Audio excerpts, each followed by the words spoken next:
छठ पूजा की ढेर सारी शुभकामनाओं के साथ आज नहाई खा के स्टार्ट हो चुकी है और आज है छठ पूजा का प्रथम डे का आगाज हो चुका है। 4 दिन का छठ पूजा होता है जिसमें आता है नहाई खाई, खरना, पहला अर्घ और निस्तार।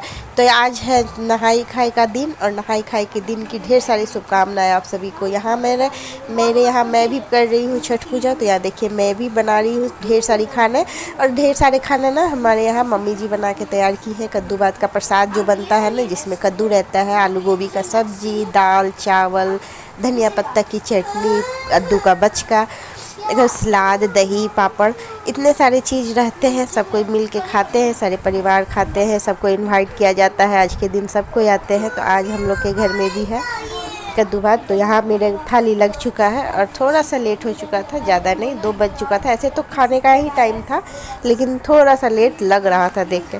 तो चलिए कोई बात नहीं।